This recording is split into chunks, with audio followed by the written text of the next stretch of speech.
Good morning, students. My name is Santosh Kumar Singh. I am belong to the Uma Memorial Public School, Dherahi, Lakhanpur, Varanasi. Dear students, इस video में आपका बहुत स्वागत है.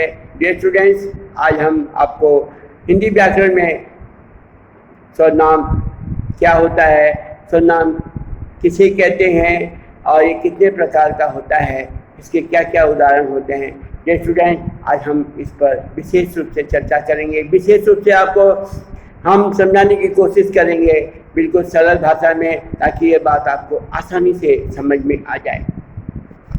ये student, पहला प्रश्न उठता है कि सर्वनाम किसे कहते हैं. प्रोनाउन किसे कहा जाता है. बिल्कुल सिंपल लैंग्वेज में स्टूडेंट, संज्ञा के स्थान पर प्रयोग होने वाले शब्दों को हम सर्वनाम कहते हैं. बिल्कुल क्लियर कि ऐसे शब्द जो क्या होते हैं, संज्ञा के स्थान पर प्रयुक्त होते हैं, उन्हें हम सर्वनाम कहते हैं. डियर स्टूडेंट्स, अब हम आपको इसके एग्जाम्पल पर हम बताते हैं कि इसका एग्जाम्पल क्या होता है, उदाहरण क्या होता है. यह मेरा विद्यालय है.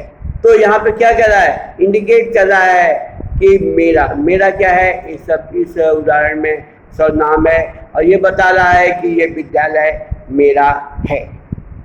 जो स्टूडेंट्स, ये तो था सर्वनाम की डिफिनेशन, परिभाषा हुई. और अब हम आपको बताते हैं सर्वनाम कितने प्रकार के होते हैं, उनके क्या क्या उदाहरण होते हैं, इनकी परिभाषा को हम किस तरह से व्यक्त कर सकते हैं. तो स्टूडेंट्स, सर्वनाम निम्नलिखित 6 प्रकार के होते हैं. सर्वनाम आर 6 टाइप्स है.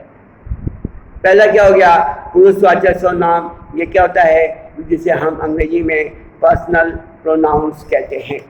बोलने वाले, सुनने वाले और अन्य व्यक्तियों के लिए प्रयोग किए जाने वाले शब्दों को हम पुरुषवाचक सर्वनाम कहते हैं. पुरुषवाचक सर्वनाम आपके क्या होते हैं, 3 प्रकार के होते हैं. एक क्या होता है, कहने वाला, तो उसे हम क्या कहते हैं, उत्तम पुरुष कहते हैं. सुनने वाला जो होता है उसे हम मध्यम पुरुष कहते हैं. और जो अन्य व्यक्ति होता है जिसे हम अन्य पुरुष के नाम से जानते हैं. दूसरा आपका जो प्रकार हुआ, जिसे हम निश्चयवाचक सर्वनाम कहते हैं, उसे हम डिफिनिटिव प्रोनाउन कहते हैं. किसी निश्चित व्यक्ति या वस्तु का बोध करने वाले शब्दों को हम सर्वनाम कहते हैं. कौन सा सर्वनाम कहते हैं, निश्चयवाचक सर्वनाम कहते हैं. तो इससे यह पता चलता है कि यह किसी निश्चित व्यक्ति या किसी निश्चित वस्तु का क्या कर रहा है, बोध करा रहा है. तो इसीलिए हम क्या कहते हैं, निश्चयवाचक सर्वनाम कहते हैं. ये स्टूडेंट्स, फिर तीसरा जो आपका सर्वनाम का भेद है, या तो वो अनिश्चयवाचक सर्वनाम कहलाता है. क्या कहलाता है, अनिश्चयवाचक सर्वनाम कहलाता है, जिसे अंग्रेजी में हम क्या कहते हैं, इंडिफिनिट प्रोनाउन कहते हैं. किसी अनिश्चित व्यक्ति या अनिश्चित वस्तु का बोध करने वाले शब्दों को हम क्या कहते हैं, अनिश्चयवाचक सर्वनाम कहते हैं. जैसे कोई दरवाजे पर है, तो इस पर क्या है, दरवाजे पर है. तो ये यहाँ पे आपका इस उदाहरण में ये बताया गया है कि ये कोई चीज निश्चित नहीं है. कोई मतलब क्या, कोई भी व्यक्ति हो सकता है दरवाजे पर. तो स्टूडेंट, जो 4 टाइप्स का जो प्रोनाउन होता है, जिसे हम क्या कहते हैं, इंट्रोगेटिव प्रोनाउन कहा जाता है. और हिंदी में इसे हम क्या कहते हैं, प्रश्नवाचक सर्वनाम कहते हैं. तो ऐसे सर्वनाम जिसमें हम क्या कहते हैं, प्रश्न पूछने के लिए जिन सर्वनामों का प्रयोग किया जाता है, उसे हम प्रश्नवाचक सर्वनाम कहते हैं. जैसे तुम्हें किससे मिलना है, तुम्हें किससे मिलना है. तो यहाँ पे क्या हो रहा है, किससे. ये क्या कर रहा है, ये इंडिकेट कर रहा है कि हमने उस व्यक्ति से पूछा कि किससे मिलना है.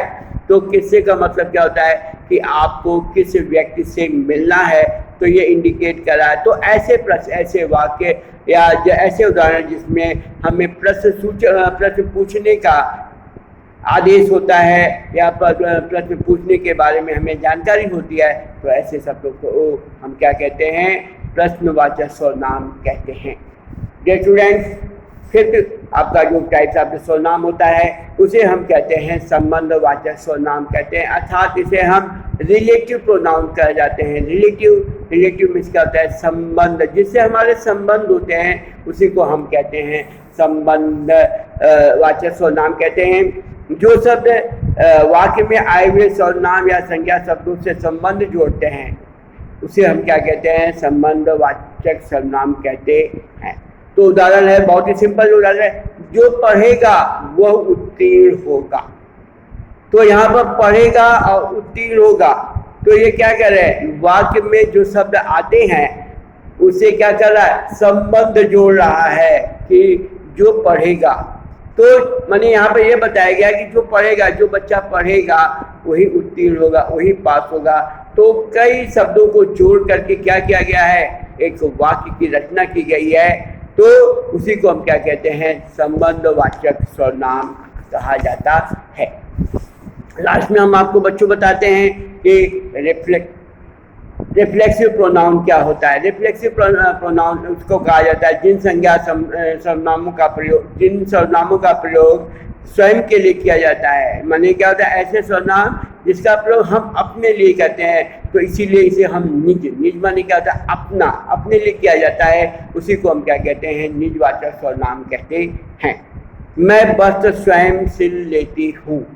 मैं वस्त्र स्वयं माने क्या होता है, यहाँ इंडिकेट किया जा रहा है, इशारा किया जा रहा है, बताया जा रहा है, किसके बारे में बताया जा रहा है कि मैं कपड़े स्वयं सिल लेती हूँ। तो डियर स्टूडेंट्स, मैंने आपको बताया सर्वनाम क्या होता है, ये कितने प्रकार के होते हैं। मैंने इसे बहुत ही सिंपल भाषा में, बहुत ही साधारण भाषा में बताया। उम्मीद करता हूँ आपको समझ में आया होगा। तो डियर स्टूडेंट्स, आप मेरे वीडियो को लाइक करिएगा और सब्सक्राइब करिएगा। That's all and have a nice day.